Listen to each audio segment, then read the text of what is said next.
स्वागत है आपका मृत्यु के बाद जीवन पॉडकास्ट में। आज हम यात्रा करेंगे मानव सभ्यता के उस शुरुआती गर्भ में जिसे हम मेसोपोटामिया कहते हैं, जहां पहली नगरीय सभ्यताएं उभरी, लेकिन मृत्यु की छाया सबसे लंबी थी। यहाँ न तो स्वर्ग था, न नर्क, न न्याय था, न पुरस्कार। सिर्फ कुर्क या इरकल्ला, एक धूल भरा, मौन और छायाओं से भरा अधोलोक। सम्राट हो या साधारण व्यक्ति, सब अपनी आत्मा को गिदिम छायाओं की तरह अस्तित्वहीन रूप में देखते थे। फिर भी उन्होंने तैयारी की, सुवर्ण मुकुट, ल्यूरे, हथियार, यहाँ तक कि बलिदान किए गए सेवक। क्यों? क्या मेसोपोटामियंस ने अंधकार को स्वीकार कर लिया था, या उनकी रस्में किसी अनकहे आशा का संकेत थीं? आइए हम आज एपिक ऑफ गिलगमेश और इनानास डेसेंट की कहानियों के माध्यम से इस रहस्य की तह तक उतरते हैं और खोजते हैं, क्या मृत्यु के बाद जीवन सिर्फ अंधकार था, या फिर भी कोई उम्मीद छुपी हुई थी।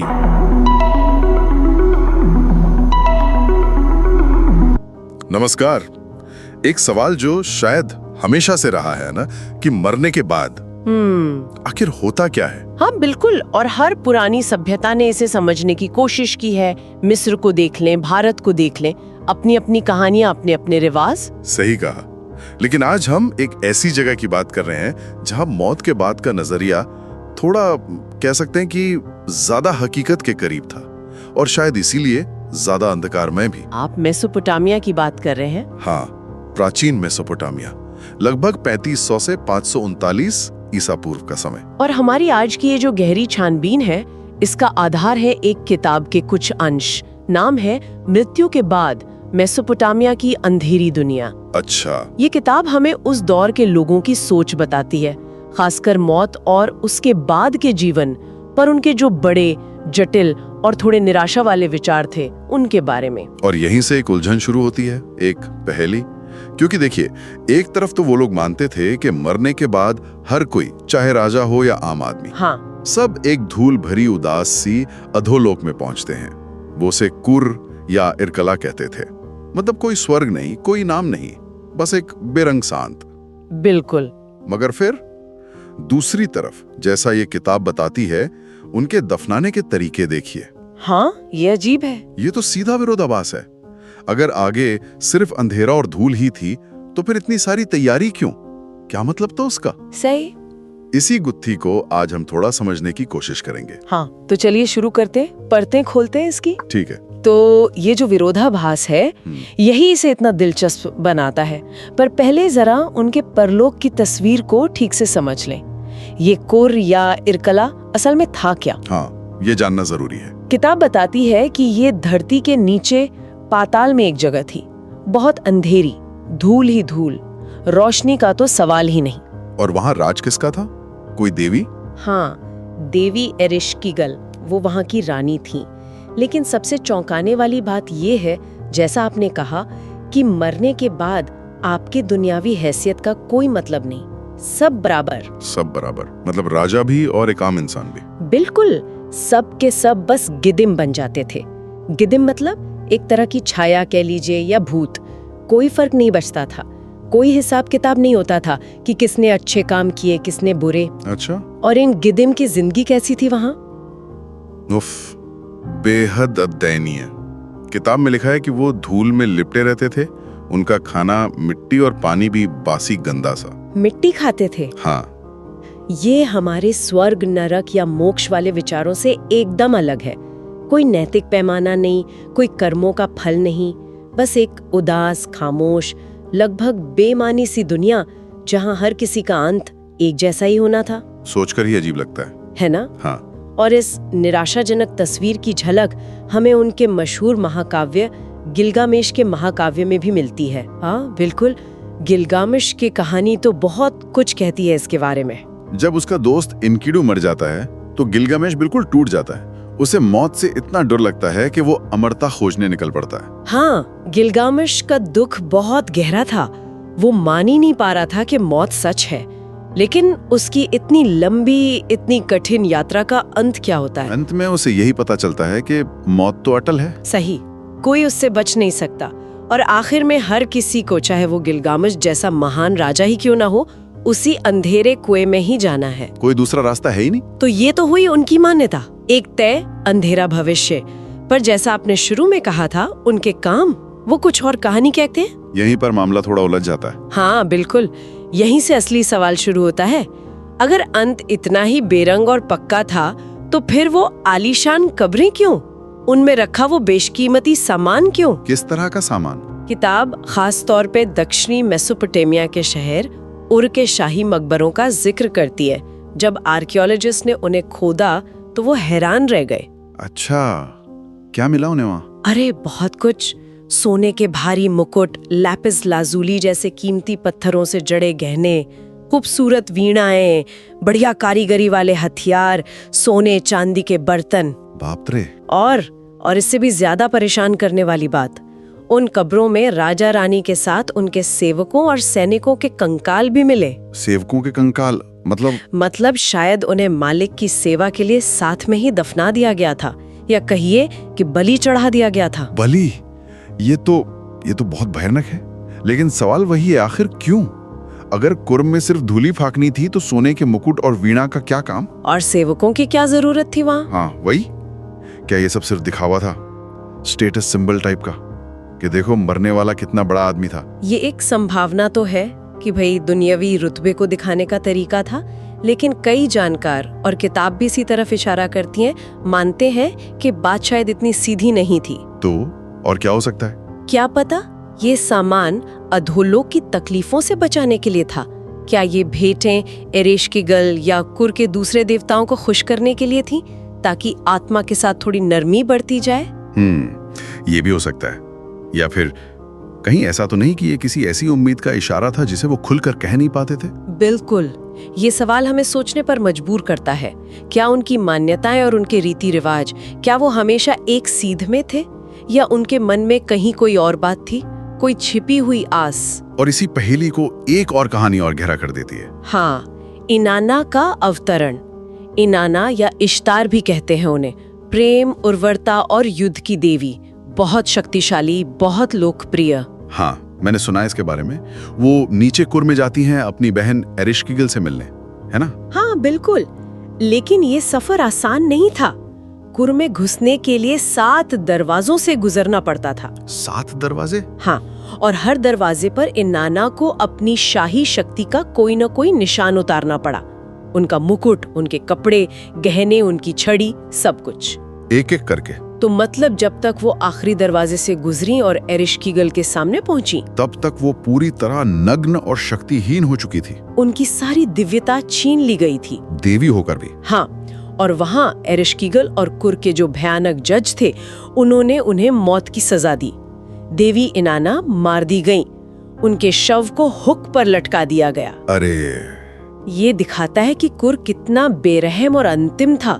वहां एक शक्तिशाली देवी भी कुछ नहीं कर सकी, असहाय थी। लेकिन कहानी यही खत्म नहीं होती। सही कहा, मैंने सुना है वो वापस भी आई थी। हाँ, यही कहानी में एक मोड़ आता है। ऊपर देवताओं को चिंता हुई। ज्ञान के देवता थे एनकी, उन्होंने चालाकी से 2 दूत बनाए और नीचे भेजा। अच्छा। उन दूतों ने किसी तरह एरेशकिगल की सहानुभूति हासिल की और इनाना के शव पर जीवन का भोजन और पानी छिड़क दिया, और इससे इनाना जिंदा हो गई। वो वापस आ गई कुर से। ये तो बहुत बड़ी बात है। अगर गिलगामेश को बताया गया था कि कुर से कोई वापस नहीं आता, तो फिर एक देवी कैसे वापस आ सकती है? हाँ, यही तो सबसे बड़ा सवाल है जिसका जवाब किताब भी तलाशने की कोशिश करती है। क्या इनाना इसलिए वापस आ सकी क्योंकि वो देवी थी? क्या ये सिर्फ देवताओं के लिए छूट थी, आम इंसानों के लिए नहीं? या फिर ये किसी छिपी हुई संभावना का इशारा था? क्या ये कहानी दबे छुपे ये कह रही थी कि अधोलोक से वापसी चाहे कितनी भी मुश्किल क्यों ना हो, पूरी तरह नामुमकिन नहीं है? क्या इसके लिए कोई खास रस्म या कीमत चुकानी पड़ती थी? जैसे इनाना को भी तो अपनी जगह किसी और को भेजना पड़ा था ना? बिल्कुल सही।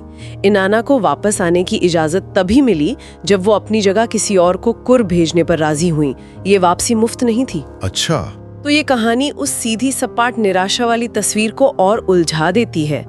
ये सवाल खड़े करती है कि क्या कुर का दरवाजा वाकई हमेशा के लिए बंद था?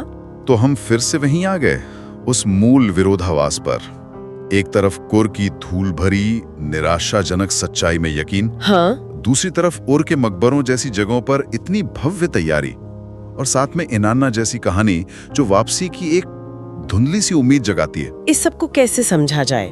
किताब कुछ संभावित व्याख्याएं देती है। जैसे कि एक नजरिया ये हो सकता है कि मेसोपोटामिया के लोग पूरी तरह भाग्यवादी नहीं थे। शायद वो हकीकत जानते थे पर फिर भी सावधानी बरत रहे थे। जैसे हम आज बीमा करवाते हैं ना। हाँ। हमें पता है कि कल क्या होगा पक्का नहीं, फिर भी तैयारी करते हैं। शायद कब्र का सामान और रस्में एक तरह का बीमा थी, सबसे बुरे के खिलाफ एक तैयारी। ये दिलचस्प है। मतलब पता था कि कुर बुरा है, पर शायद सोचा कि क्या पता कुछ तैयारी काम आ जाए। हाँ, शायद। एक और संभावना वो है भुला दिए जाने का डर। अच्छा, ये भी हो सकता है। हाँ, ये बहुत इंसानी डर है।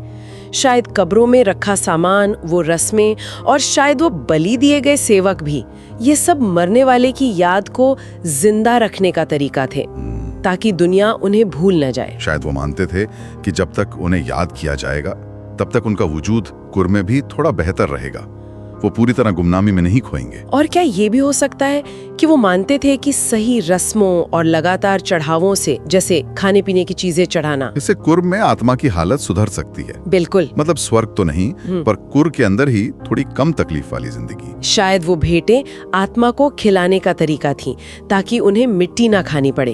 ये भी एक मजबूत संभावना लगती है, खासकर जब हम देखते हैं कि वो नियमित रूप से पितरों को खाना पानी देते थे। हाँ, ये दिखाता है कि वो मानते थे कि जिंदा लोगों के काम मुर्दों पर असर डालते हैं।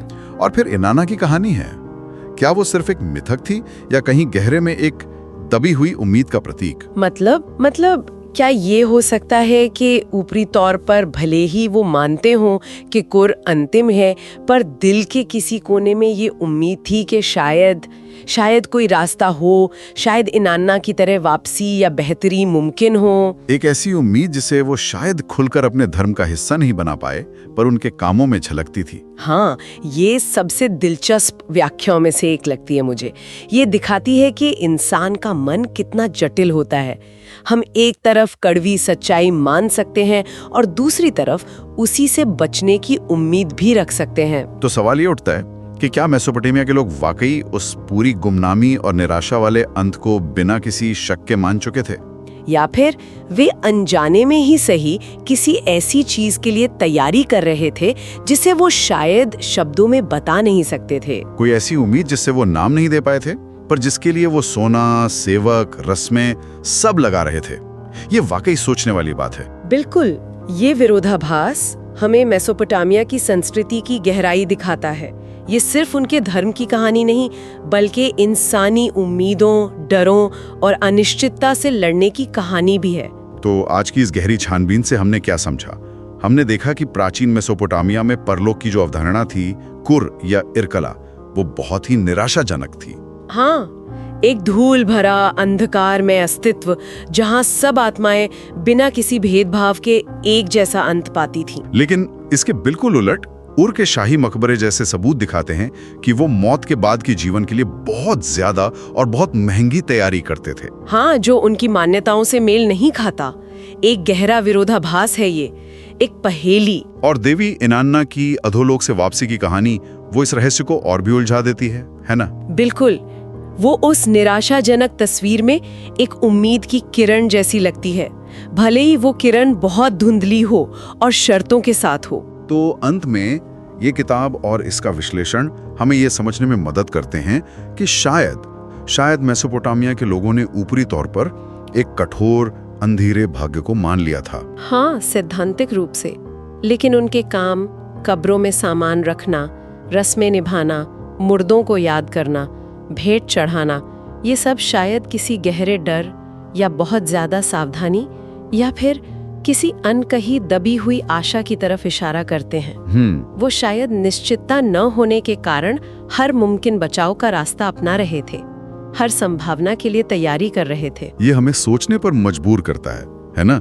और यहीं पर मैं अपने श्रोताओं के लिए एक विचार छोड़ना चाहूंगा। जरूर। क्या हमारी अपनी संस्कृतियों में, हमारे अपने समय में मौत और उसके बाद के जीवन को लेकर ऐसे ही विरोधाभास नहीं है? क्या हम जो मानते हैं और जो हम असल में करते हैं, हमारी रस्में, क्या वो हमेशा एक सीध में होती हैं? ये तो सोचने वाली बात है। या हम भी कहीं ना कहीं उन प्राचीन मेसोपोटामिया के लोगों की तरह ही एक अनिश्चित भविष्य के लिए तैयारी करते हैं, उम्मीदें रखते हैं, भले ही हम उसे पूरी तरह समझ ना पाते हों या खुलकर कह ना पाते हों। बिल्कुल, ये यकीनन सोचने लायक बात है।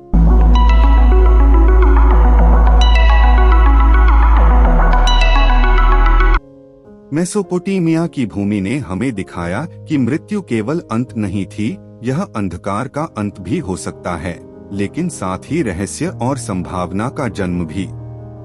इनाना की दिव्य यात्रा ने हमें याद दिलाया कि कभी-कभी जीवन और मृत्यु के बीच का संघर्ष सिर्फ अंतिम सत्य नहीं, बल्कि एक चुनौती है स्मृति, अनुष्ठान और प्रेम से बंधी आत्माओं के लिए। तो अगली बार जब आप किसी प्राचीन सभ्यता के कब्रिस्तान में जाएं, सोचिए क्या वहां सिर्फ धूल और छाया है या फिर अनकहे आशा की किरणें भी छिपी हैं।